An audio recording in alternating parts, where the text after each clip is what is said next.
26শে December 2025 বছরের শেষ জঙ্গি নাশকতার ঘটনা ঘটেছে শহরতলির কেরানীগঞ্জে। হাসিনা পালিয়ে যাবার পর গেল 1.5 বছরে মুসলমান জঙ্গিরা হঠাৎ করেই গা ঢাকা দিয়েছে। আগের মতো নিয়মিত বিরতিতে আর দেখা যায় না জঙ্গিদের তৎপরতা আর জঙ্গি আস্তানা গুড়িয়ে দেবার অহরহ সেই নাটক। 9 থেকে 2025 প্রায় 150 জঙ্গি নাটকে হত্যা করা হয়েছিল প্রায় অর্ধসহস্রাধিক নিরীহ মুসলমানকে।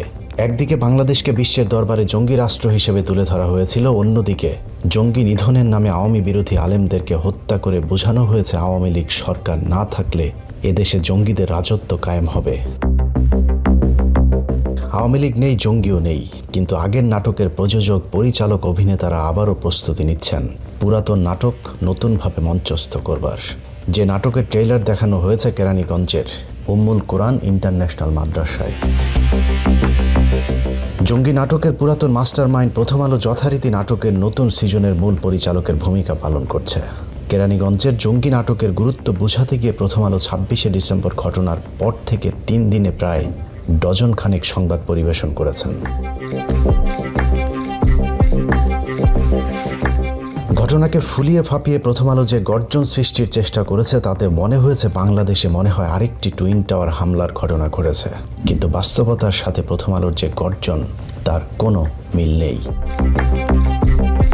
প্রথম আলো যথারীতি কোনো তথ্য প্রমাণ ছাড়াই নাম প্রকাশে অনিচ্ছুক নির্ভরযোগ্য সূত্রের দোহাই দিয়ে মনের মাধুরী মিশিয়ে তাদের সংবাদ প্রচার করেছে। তিলকে তাল বানিয়ে প্রথম আলোর করা সেই সংবাদের সাথে কেরানীগঞ্জের ঘটনার কোনো মিল নেই।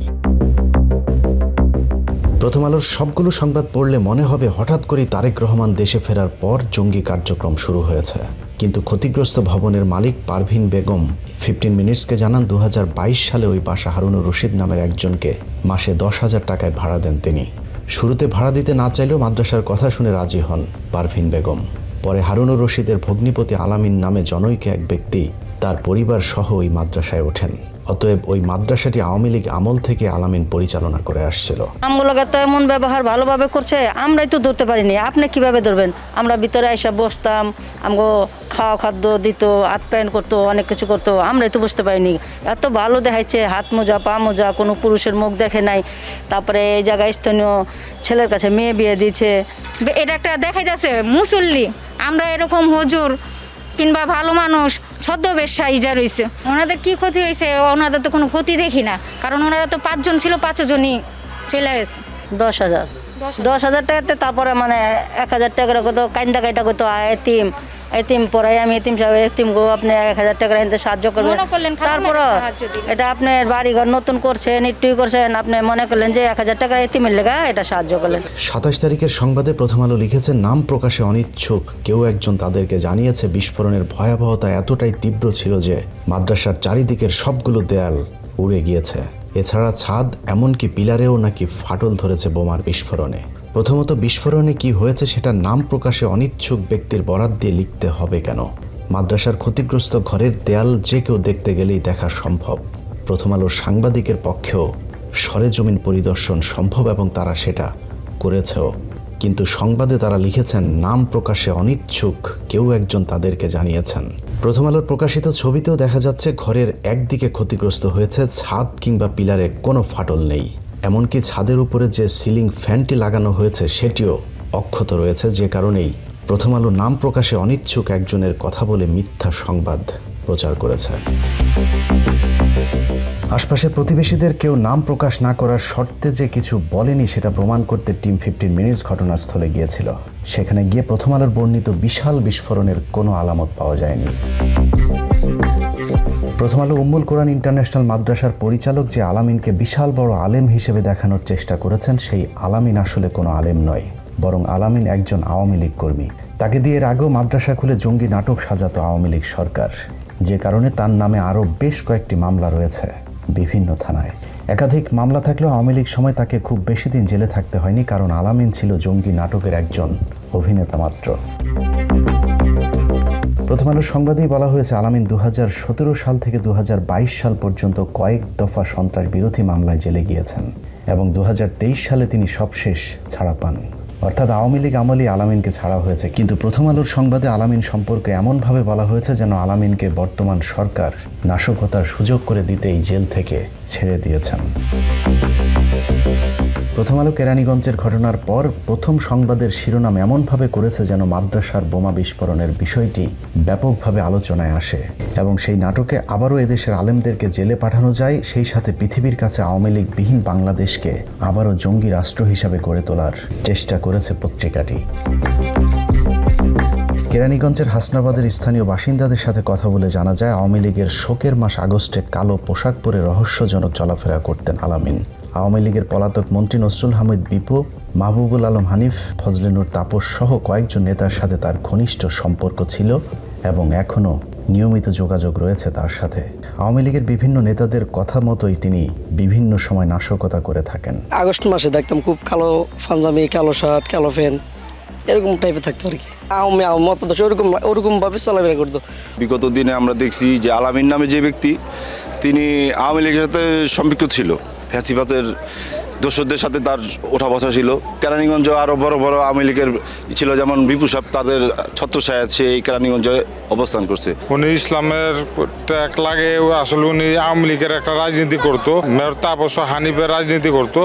উনি বাড়িতে বোম বানানোর জন্য নানান উপকরণ সাজিয়ে রাখতো। এখন সে ইসলাম দাবি করতেছে, আসলে সে ইসলামিক লোক ছিল না বা ইসলাম প্রিয় ছিল না। সে আওয়ামী লীগের কিছু সান্ডবন্ডর সাথে জড়িত ছিল, ওরা এমপি মন্ত্রীর সাথে জড়িত, তারা অকর্ম চালাইতেছে। এই বিষয়টা নিয়ে মিডিয়া অনেক সময় অনেক প্রচারিত হয়েছে এবং আলামিন ছেলেটাকে নিয়ে এবং এই জঙ্গিবাদ সৃষ্টি করার জন্য মিডিয়া এই করার জন্য একটা পায়তারা চলতেছে। প্রথম আলো সংবাদে আলামিনকে আলেম হিসেবে দেখানোর চেষ্টা করা হলেও আলামিন নিজে নামাজ পর্যন্ত পড়তেন না, এমনকি একটা সময়ে মুখে কোনো দাড়িও ছিল না তার। ওই মাদ্রাসার শিক্ষকদের তালিকাতেও নাম নেই আলামিনের। তিনি শুধুই মাদ্রাসা পরিচালনার কাজ করতেন। ম্যাডামরা পড়ে তো এখনো ম্যাডামরাই পড়ে।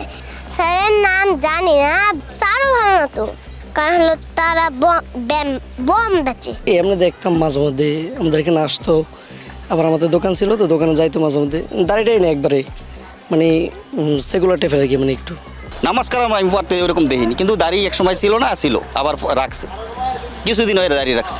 এই 1-1.5 বছর ধরে আওয়ামী লীগ পতন হওয়ার পরে দাঁড়িয়ে রাখছে। এর আগে দাঁড়িয়ে ছোটো ছোটো ছিল, কোটা কোটা দাঁড়িয়ে। ও ভালো লোক ছিল না, ও মুখোশধারী শয়তান। ও মাদ্রাসা চালায় না, মাদ্রাসার নামে সন্ত্রাসী কার্যকলাপ করছে। এটা প্রশাসন বাইর করা উচিত, কারা গডফাদার এদের। এত জামিনে বাইরেছে, জামিনে বাইরে হলো কীভাবে? এই দেশে বিচার নাই। আলেম ওলামা তো ছিলই না, শুধু খালি একটা নাম মাত্র, খালি একটা মাদ্রাসা। মানে ছোট ছোট যে বাচ্চাগুলো আই না, মানে এরা এলাকার মানুষের এক জাতীয় মানে জিম্মি করা আর কি। তাই আলামিন যে ছেলেটা, এই ছেলেটার আমরা কোনো সময় নামাজ পড়তে দেখিনি। আমরা জানি যে মাদ্রাসা বারো নিয়ে হারা চলতেছে, যে সাধারণ মানুষের মতন এখানে যে এত গাবলা বেড়াতে চলতেছে তা আমরা বুঝতে পারি নাই। মাদ্রাসা বিষয়ে কি হয় তা আমরা যাই না। আগে পরে বলে মোবাইলে চার্জার টিপ দেয়, যেন আরো 2বার ধরা খাইছে হয়, মোবাইলে টিপতে দিই। কেরানীগঞ্জের ঘটনায় 4 জন আহত হওয়া সহ সব তথ্য মিথ্যে।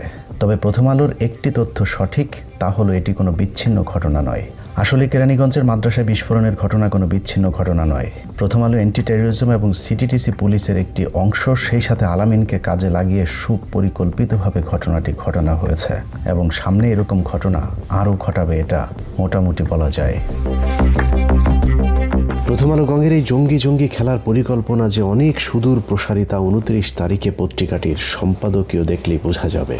উগ্রপন্থীদেরকে নজরদারিতে রাখতে হবে শিরোনামে লেখা প্রথম আলোর সম্পাদকীয়তে কেরানীগঞ্জের ঘটনাকে এমন একটি ভয়াবহ নাশকতা হিসেবে তুলে ধরা হয়েছে যেন সারা দেশের মানুষ এক ভয়ঙ্কর জঙ্গি আতঙ্কে দিনাতিপাত করছে। প্রথম আলো লিখেছে, পুলিশ ও স্থানীয় বাসিন্দাদের ভাষ্যে জানা যায় বিস্ফোরণের তীব্রতা এতই বেশি ছিল যে ভবনটির ইট উড়ে গিয়ে 200 ফিট দূরের আরেকটি ভবনে আঘাত করে, যা একেবারে ডাহা মিথ্যে কথা। ভবনটি এমন এক ঘিঞ্চি জায়গায় অবস্থিত যেখান থেকে 200-300 ফিট দূরে ইট উড়ে যাওয়ার মতো ফাঁকা জায়গায় নেই। প্রথম আলোর দাবি, ঘটনাস্থল থেকে 400 লিটারের মতো বিভিন্ন ধরনের রাসায়নিক পাওয়া গেছে, যার মধ্যে হাইড্রোজেন পারঅক্সাইডের মতো বিপজ্জনক রাসায়নিক রয়েছে। এত বিপুল পরিমাণ রাসায়নিক দিয়ে নাশকতামূলক কর্মকাণ্ডের পরিকল্পনা ছিল কিনা তা খতিয়ে দেখছে পুলিশ। প্রথম প্রশ্ন হলো, ল্যাবরেটরিতে পরীক্ষা নিরীক্ষার আগেই প্রথম আলো জানলো কিভাবে যে মাদ্রাসায় পাওয়া তরল পদার্থগুলো কোনটা কোন রাসায়নিক কিংবা আদৌ কোনো রাসায়নিক কিনা? দ্বিতীয়ত, হাইড্রোজেন পারঅক্সাইড মূলত একটি দৈনন্দিন কাজে ব্যবহৃত একটি রাসায়নিক যৌগ। উচ্চ ঘনত্বের দ্রবণে হাইড্রোজেন পারঅক্সাইড বিপজ্জনক হলেও কেরানীগঞ্জের মাদ্রাসায় পাওয়া হাইড্রোজেন পারঅক্সাইড তরল রাসায়নিক রূপে পাওয়া গিয়েছে, যা একেবারেই ঝুঁকিপূর্ণ নয়। বরং এ ধরনের রাসায়নিক মূলত জীবাণুনাশক ও অ্যান্টিসেপটিক হিসাবে চিকিৎসার কাজে ব্যবহৃত হয়। মানুষের ঘরবাড়ি, টয়লেট, মুখের দুর্গন্ধ, দাঁত পরিষ্কার সহ কৃষিকাজে সবজি, ফলমূল জীবাণুমুক্ত করবার কাজে মূলত ব্যবহৃত হয় হাইড্রোজেন পারঅক্সাইড। এছাড়া রকেটের জ্বালানি হিসেবেও হাইড্রোজেন পারঅক্সাইড ব্যবহৃত হয় এবং সহজেই বাজারে পাওয়া যায়। অথচ প্রথম আলো জেনে বুঝে এই রাসায়নিকটিকে ব্যাপক বিপজ্জনক এক রাসায়নিক হিসাবে চিত্রায়িত করবার চেষ্টা করেছে। কেরানীগঞ্জের ঘটনাকে ভয়াবহ হিসাবে দেখানোর মূল উদ্দেশ্যটা কি, সেটাও তাদের সেই সম্পাদকীয়তেই প্রমাণ রয়েছে। প্রথম আলো লিখেছে, 24-এর 5 আগস্ট ছাত্র জনতার অভ্যুত্থানের আগে পরে বিভিন্ন কারাগার থেকে যে আসামি ও কয়েদি পালিয়ে গিয়েছিলেন, তাদের মধ্যে তালিকাভুক্ত শীর্ষ সন্ত্রাসী উগ্রপন্থীরাও ছিলেন। তাদের অনেককে আর গ্রেপ্তার করা সম্ভব হয়নি। ভঙ্গুর আইনশৃঙ্খলার সুযোগে অনেকে জামিন নিয়েও বের হয়ে এসেছেন। তাদের কারো কারো বিরুদ্ধে মব সহিংসতা উস্কে দেওয়ার মতো কর্মকাণ্ডে জড়িয়ে পড়ার অভিযোগও রয়েছে। অর্থাৎ কোনো ধরনের তদন্ত রিপোর্ট ছাড়াই প্রথম আলো কেরানীগঞ্জের ঘটনার জন্য প্রথম আলোর কথিত সেই উগ্রপন্থী অর্থাৎ বাংলাদেশের আলেমদের উপর দায় চাপিয়ে দিয়েছেন। প্রথম আলো, ডেইলি স্টার সহ বিদেশি কিছু দূতাবাসের অপতৎপরতায় এরই মধ্যে আলেমদের অনেকের জামিন আটকে আছে। তার উপর নতুন জঙ্গি নাটকে এদেশে আলেম সমাজের উপর নতুন করে চাপ সৃষ্টি করবে পশ্চিমা দূতাবাসগুলো। প্রথম আলো ইদানিং তাদের খোলস বদলে নিজেদেরকে বিএনপি বান্ধব বানানোর চেষ্টা করলেও কেরানীগঞ্জের ঘটনা বিএনপির জন্য কতটা ভয়ঙ্কর অশনি সংকেত, সেটা হয়তো বিএনপি নীতি নির্ধারকেরা অনুমান করতে পারেনি। কেরানীগঞ্জে মাদ্রাসার বিস্ফোরণের ঘটনাটি এমন একটি সময় ঘটানো হয়েছে যার একদিন আগে তারেক রহমান দেশে ফিরেছেন। বাংলাদেশের ভেতরে ওই ঘটনা ততটা আলোচনায় না আসলেও প্রথম আলো, ডেইলি স্টারের খবর বিদেশি কূটনীতিকদের কাছে এটা মনেই হতে পারে তারেক রহমান দেশে ফিরতেই আবারও শুরু হয়েছে জঙ্গিদের উৎপাত। পরিস্থিতির কারণে প্রথম আলোর সংবাদে সেভাবে লেখা না হলেও আগে সরাসরি খালেদা জিয়া এবং তারেক রহমানকে জঙ্গি বানাতে প্রথম আলো, ডেইলি স্টারের অপসাংবাদিকতার প্রমাণ এখনও আমাদের হাতে রয়েছে। প্রথম আলো সাজানো জজমিয়া নাটকে তছনছ হয়ে গিয়েছে এদেশের অনেক নিরীহ মানুষের জীবন। মুফতি হান্নানের মতো একজন সহজ সরল আলেমকে প্রথম আলোর সংবাদের উপর ভিত্তি করে জঙ্গি সাজিয়ে ফাঁসি দেওয়া হয়েছে। প্রথম আলো যখন যেই সংবাদ করত সেই সংবাদের প্রেক্ষিতে ব্যবস্থা নিয়েছে ভারত নিয়ন্ত্রিত আওয়ামী লীগ সরকার। জজমিয়ার মিথ্যে বক্তব্য নিয়ে প্রথম আলো সংবাদ প্রকাশের পর তদন্তে নতুন আসামিদের যুক্ত করা হয়েছিল। প্রথম আলোর পরিকল্পনা অনুযায়ী 2010 সালের 21 আগস্ট প্রথম আলো তারেক রহমানকে গ্রেনেড হামলা মামলার আসামি করার উস্কানি দিয়ে একটি সংবাদ পরিবেশন করেন। কোনো রকম তথ্য উপাত্ত ছাড়াই প্রথম আলো সংবাদ করেন, বাবর আসামি হচ্ছেন সন্দেহে তারেক শিরোনামে। প্রথম আলো সেই সংবাদের পরপরই তারেক, বাবর সহ নতুন 30 আসামিকে 21 আগস্ট গ্রেনেড হামলা মামলার অন্তর্ভুক্ত করা হয়। সেই খবরও প্রথম আলো সবার আগে প্রকাশ করেছিল। 2011 সালের 4 জুলাই প্রথম আলোর শিরোনাম ছিল বাবর, তারেক সহ নতুন 30 আসামি।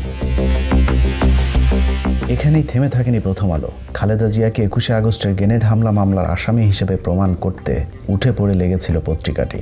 2011 সালের 21 আগস্ট প্রথম আলো পত্রিকার শিরোনাম ছিল তাজউদ্দিনকে পাকিস্তানে পাঠায় ডিজিএফআই, খালেদা জানতেন। তারেক রহমানের পর খালেদা জিয়াকে গ্রেনেড হামলা মামলার আসামি করতেই প্রথম আলোর এই সংবাদের শিরোনাম। জঙ্গি কার্যক্রম পরিচালনা করার আজগুবি প্রকল্পে নাকি সৌদি, কুয়েত এবং পাকিস্তান খালেদা জিয়াকে 300 কোটি টাকা ফান্ড দিয়েছিল। সেটাও এই প্রথম আলোর পত্রিকাতেই একমাত্র ছাপা হয়েছিল। এসব প্রোপাগান্ডা চালিয়ে তারেক রহমান বিএনপি নেতাদের বিরুদ্ধে রায় দিতে উল্লেখযোগ্য ভূমিকা পালন করেছে পত্রিকাটি।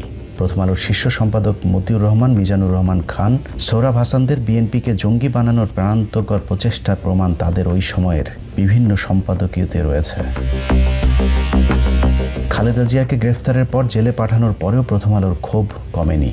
2 বছর জেলে বন্দী থাকার পর আওয়ামী লীগ সরকার খালেদা জিয়াকে জেল থেকে ছাড়ার পর এই প্রথম আলোর সোহরাব হাসান কলাম লিখেছিলেন, খালেদা জিয়ার জন্য কেন আওয়ামী লীগের এত দরদ।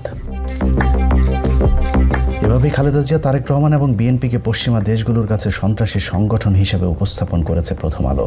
এমনকি এসব রিপোর্টের ভিত্তিতে তারেক রহমানকে যুক্তরাষ্ট্র কালো তালিকাভুক্ত করে ভিসা নিষেধাজ্ঞা দিয়ে রেখেছে। এছাড়া দল হিসেবে যুক্তরাষ্ট্র এবং কানাডাতে বিএনপি এখনও সন্ত্রাসী সংগঠন হিসেবে বিবেচিত। সেই ধারাবাহিকতায় প্রথম আলো ডেইলি স্টারের স্বল্প পরিসরে জঙ্গি নাটকের ট্রায়াল শুরু হয়েছে। বিষয়টিকে বিএনপি এবং বর্তমান দুর্নীতিবাজ ইউনূস সরকার উপভোগ করলেও বাস্তবতার টের পেতে খুব বেশি দিন সময় লাগবে না। যে প্রথম আলোকে বাঁচাতে বিএনপি আজ উদারতা দেখাচ্ছে, সেই বিএনপির সময় আজীবন একরকম থাকবে না। ক্ষমতার পালাবদলের খেলায় সেদিন আবারও প্রথম আলো স্বরূপে ফিরে আসবে, এটা সুনিশ্চিত। আল্লাহ হাফেজ।